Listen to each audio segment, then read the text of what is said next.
For decades, the golden rule of relationship finance was simple: get married, open a joint bank account, and pool every penny. If you aren't mixing your money, you aren't fully committed. But that advice is aging out. Today, younger couples are increasingly rejecting the joint account model, preferring to keep their paychecks, savings, and debts completely separate. According to recent survey data, you have to diagnose exactly what your financial setup actually is: healthy independence, destructive infidelity, or coercive abuse. Maintaining separate accounts is a morally neutral choice. The variable that turns financial independence into a betrayal is secrecy. This graph plots relationship finances across two axes: merging your money and transparency. Up here is the first zone, the healthy hybrid. In the separate but open quadrant, partners maintain individual accounts but share macro-level data, using apps to track shared bills. This grants you high autonomy. No one is scrutinizing your casual purchases, but it requires continuous communication. Over in the joint and open quadrant, you have the zero-based merged model, using software like YNAB, where every dollar is pooled together. You get complete alignment on your goals, but you sacrifice total financial privacy. If you and your partner have different spending styles, every transaction can become a point of high friction. Budgeting software only works in this zone because both partners have already agreed to the baseline rules. Mutual consent and transparency have to exist before you download the app. When transparency breaks down, you drop into the second zone, financial infidelity. This is the friction zone. Experian tracks the behavioral red flags that appear here.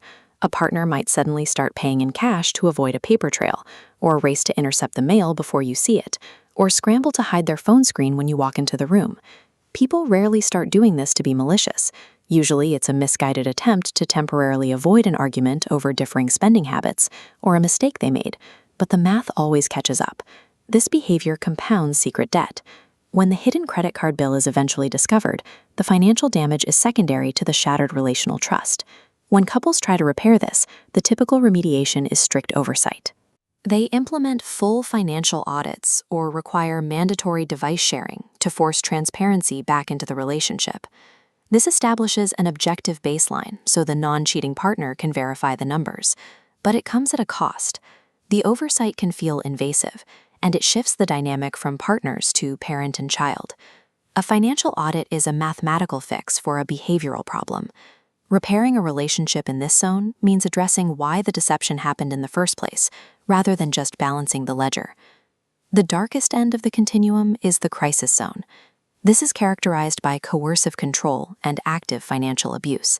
Here, one partner controls all the passwords. They intercept the mail, dictate all spending, and severely ration the victim's access to shared funds, making it impossible to leave.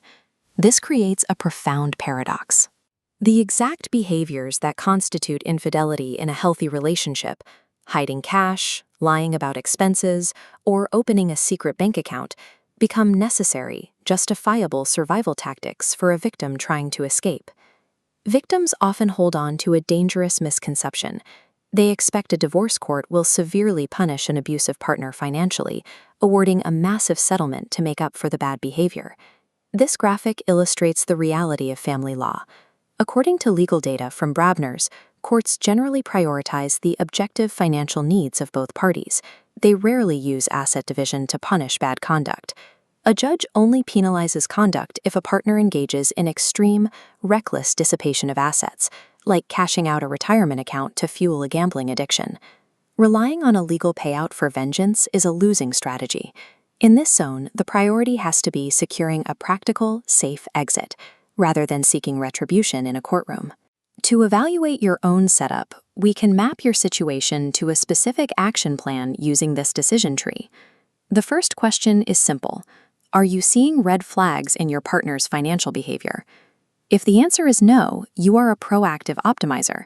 Your next step is to evaluate your system and decide whether a merged or hybrid approach fits your goals.